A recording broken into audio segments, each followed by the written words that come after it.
daigdig ng kababalaghan at katatakutan, hanapan ng mga nawawala. Kaibigan.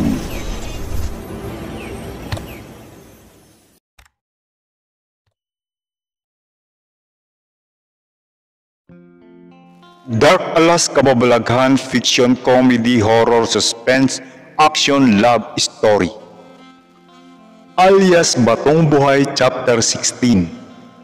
Ang Buntay, Malaparaisong Bundok. Hapon nang inutusan si Bato ng tiyahing si Vicky na maglipat ng kalabaw. Sa umaga kasi, inilalagay ito sa damuhan para manginain. Sa tanghali ay itatabi ito at ilalagay sa kanyang lupugan. Ang lupugan na yon ay isang malaking butas na may mga putik at tubig. Doon ito humihiga upang mawala ang init ng kanyang katawan. At sa pagdating naman ng hapon, inililipat ito sa kanyang tutulugan. Wala kasi si Mando at nasa kabilang baryo. At si Eloy naman ay mayroong pinuntahan.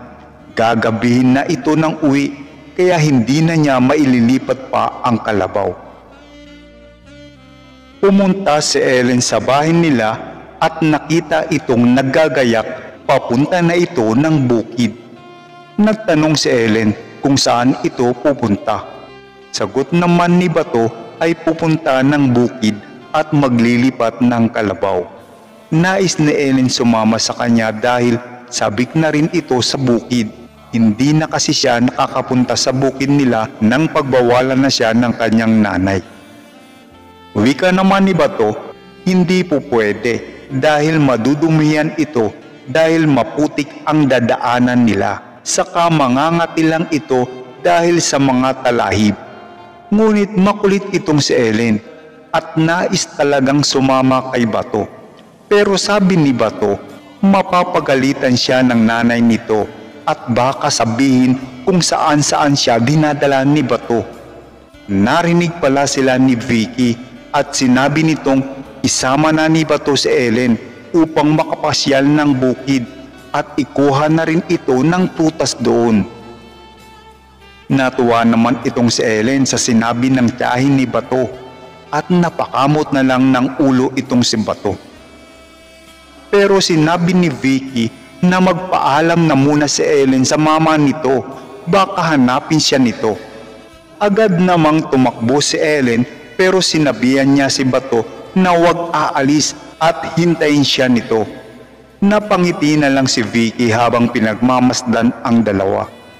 Ayaw pasamahin ni Bato si Ellen dahil nagmamadali ito. Mabagal kasing maglakad ang mga babae.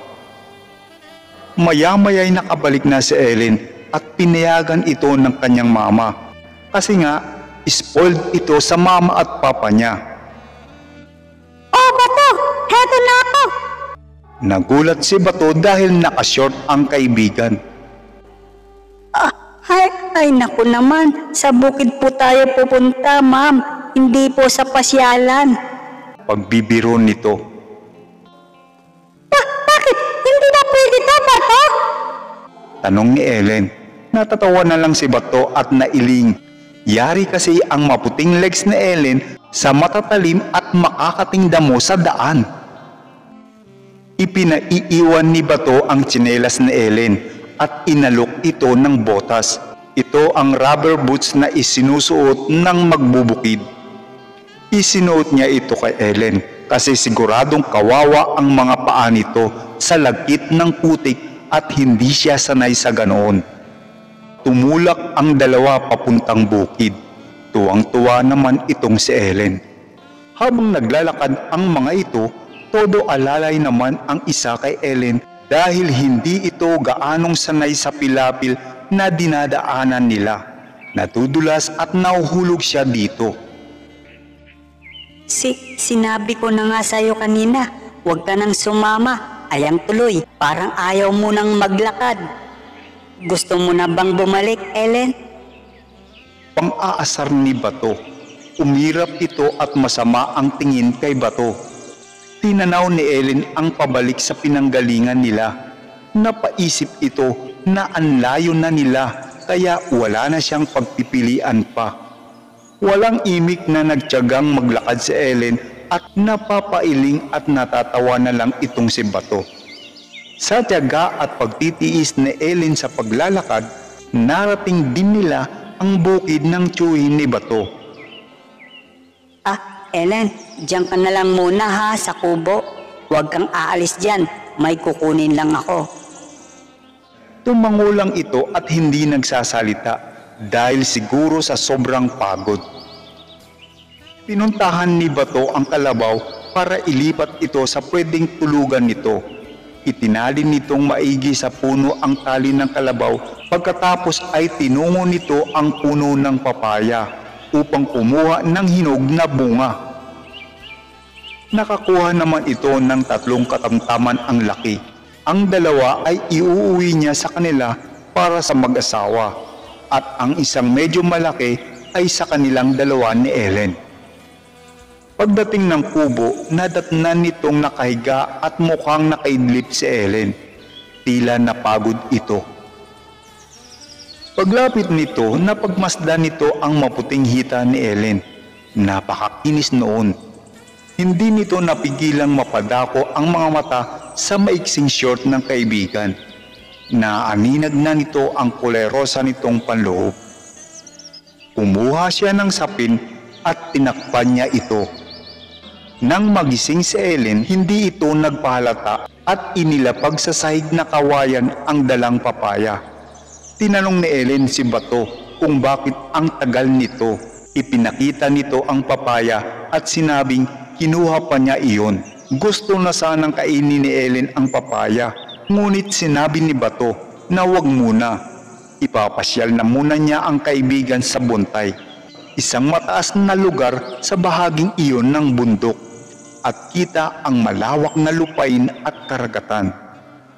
Nauuna si Bato kay Ellen dahil tinatabas nito ang talahib na daraanan niya. Wala itong nakitang pag-angal kay Ellen, bagkus nag-e-enjoy pa ito habang sila'y paakyat ng buntay at baliwala sa kanya ang kati ng talahib.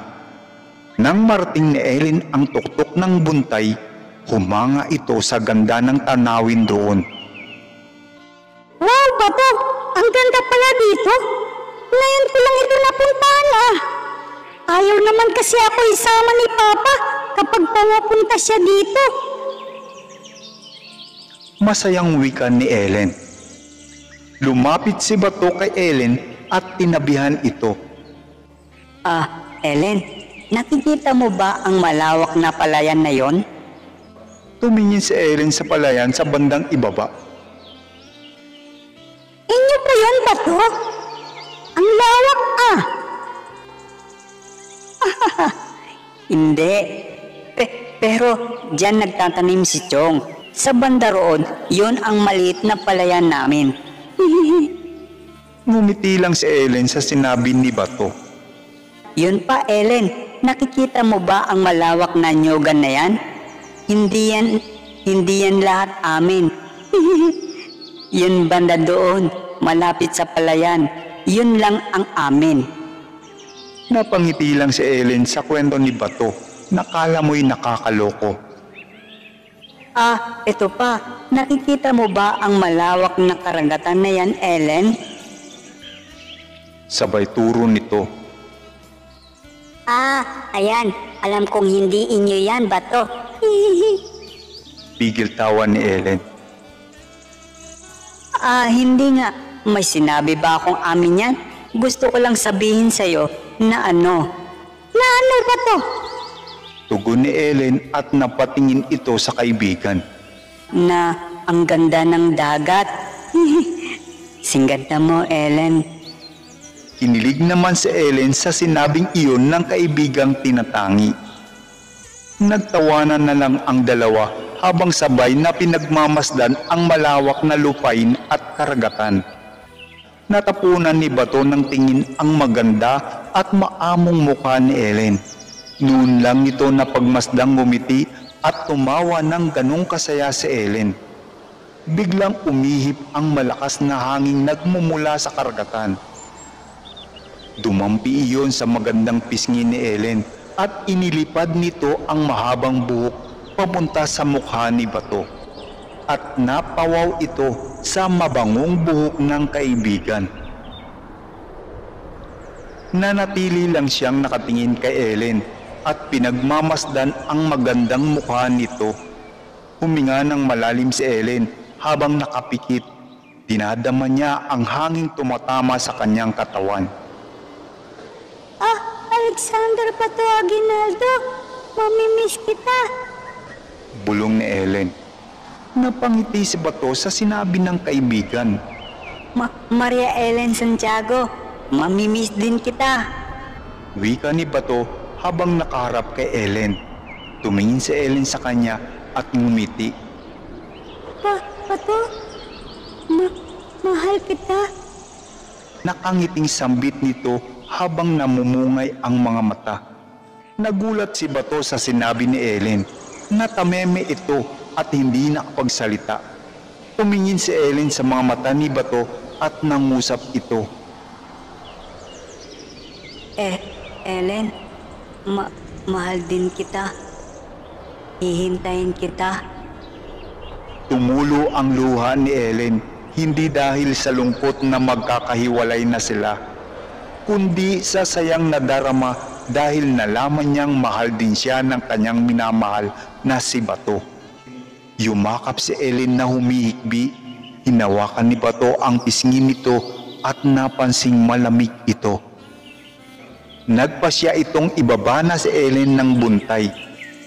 Sinabi ni Ellen na pinasaya siya ni Bato dahil ipinakita niya ang magandang tanawin sa itaas ng buntay na tila isang paraiso. Nalaman din niyang doon tumatambay si Bato kapag may mabigat itong nararamdaman. Idinadaan na lamang niya sa pagtingin sa masasayang tanawin sa malawak na karagatan at lupain. Masaya din siya dahil nasabi niya ang nararamdaman sa kaibigan. Nais niyang malaman iyon ni Bato dahil magkakalayo na sila at nais rin niyang malaman ang damdamin sa kanya ng kaibigan. Iyon nga at nalaman nito ang nararamdaman ni Bato sa kanya. Ang buong akala nito ay siya lang ang may nararamdamang pagmamahal sa kanilang dalawa. Tinakpan ni Bato ng daliri ang bibig ni Ellen at ibinulong na noon pa may espesyal na ang pagtingin niya dito. Nangako ito na hanggang sa paglaki nila ay sila pa rin. Biglang nanginig si Ellen. Pinasok ito ng lamig dahil malakas ang hangin doon sa itaas ng buntay. Hindi sanay ang katawan niya sa ganong lamig ng hangin. Mabuti na lang ay may banig at kumot sa kubo, kaya pinahiga niya muna ito at ibinalot ng kumot. Malakas pa rin ang panginginig ng kanyang katawan, hindi malaman ni Bato ang gagawin. Wala namang mainit na tubig doon at walang pag-iinitan. Tumabi si Bato kay Ellen at niyakap ito. Pinapasok ni Ellen si Bato sa loob ng kumot at nagpayakap ito sa kanya. Mga ilang sandali pa ay medyo nainitan na si Ellen at hindi na gaanong nanginginig ang katawan. Tumingin si Bato sa kanya na magkalapit lang ang kanilang mga mukha. Ayos ka na ba, Ellen? Kaya mo na bang maglakad? Iuuwi na kita. Sinabi ko naman sa'yo kanina huwag ka nang sumama. Ayan tuloy ang nangyari sa'yo. Kagagalitan ako niyan ng mama mo Wika ni Bato na may pag-aalala. Medyo maayos na ako, Bato. Huwag ka nang mag-alala. Magiging okay na din ako mamaya. Nalanghap ni Bato ang mabangong hininga ni Ellen at hindi na malayan ang biglang paglalapat ng kanilang mga labi. At doon, may nangyari kay Bato at Ellen nang hindi sinasadya. Pawis na pawis ang dalawa at nawala na ang panginginig ng katawan ni Ellen. Bumangon ang mga ito at inayos ang kumot at banig na nagamit nila. Hindi ko malilimutan ang lahat ng masasayang sandaling kasama ka, aking bato. Ani Ellen.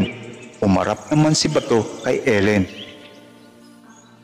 Ako din naman, Ellen. Hindi ko malilimutan ang masasayang araw na kasama ka sa bukid na ito. Tugon ni Bato. Pinaalalahanan ni Bato si Ellen na huwag magpapaligaw doon sa Manila. Tumango naman ito na may pamumungay ng mga mata. Nagpunas muna si Bato ng pawis at pinunasan nito ang pawis ni Ellen.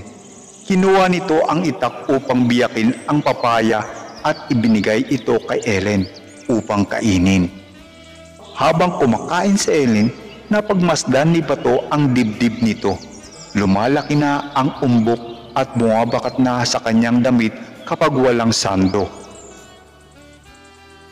Napansin naman ni Ellen na nakatitig ito sa kanya, kaya sinabing baka kamay na nito ang mahiwa ng itak. Napangiti lang si Bato at mabilis na pumunta ng bukal upang kumuha ng inuming tubig.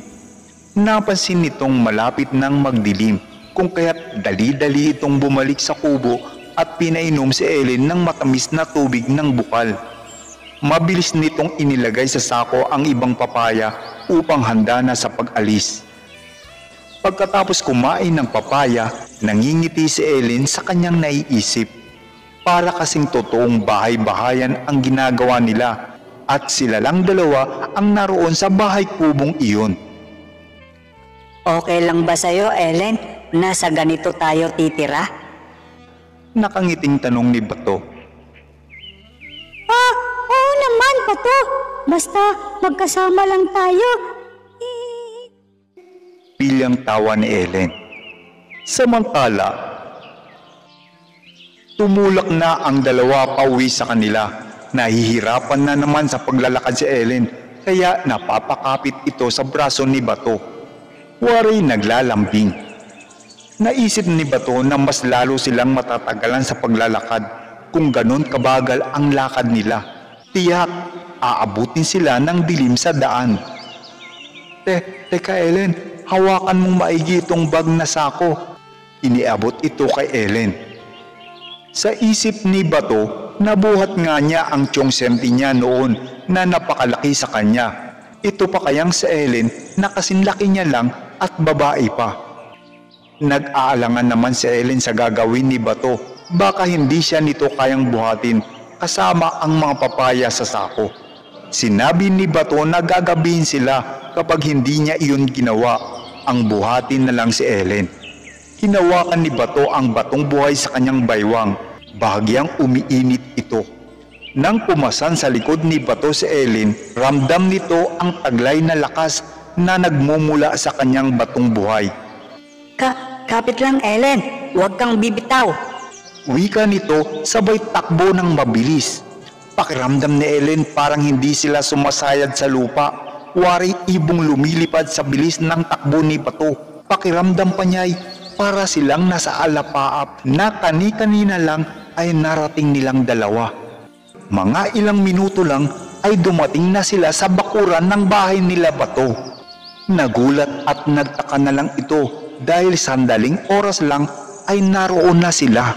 Natawa na lang si Bato sa reaksyon ng mukha ni Ellen na tila takang-taka ito.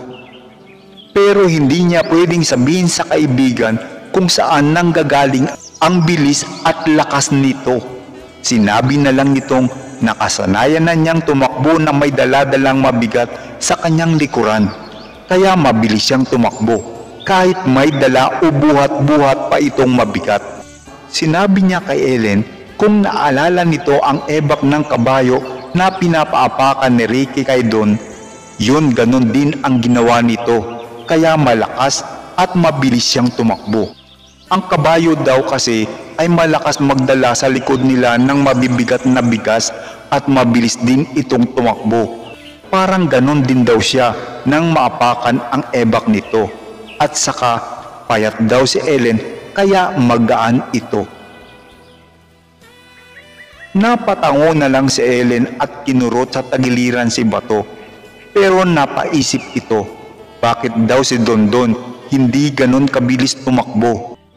Natawa si Bato dahil hindi naman daw ebak ng kabayo yung inapakan niya, kundi ebak ng kalabaw, kaya mabagal pero malakas. Nagtawanan na lang ang dalawa at sabay bumulong si Ellen na kaya pala mabilis itong si Batong mga bayo kani-kanina lang sa kubo.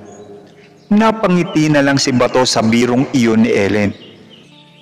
Dumating naman si Vicky galing ng tindahan ng nanay ni Ellen at nakipagkwentuhan ito doon.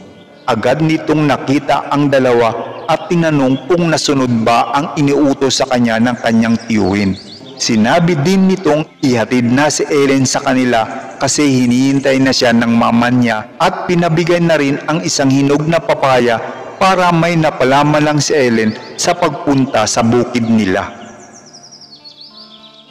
Maraming salamat po mga solid kaibis sa inyong pagtambay at pakikinig ng alias Batong Buhay, The Wonder Boy. Please, wag po kayong mag-skip ng ads. Tulong nyo na lang po sa akin. Ingat po lagi. God bless. Hanggang sa muli.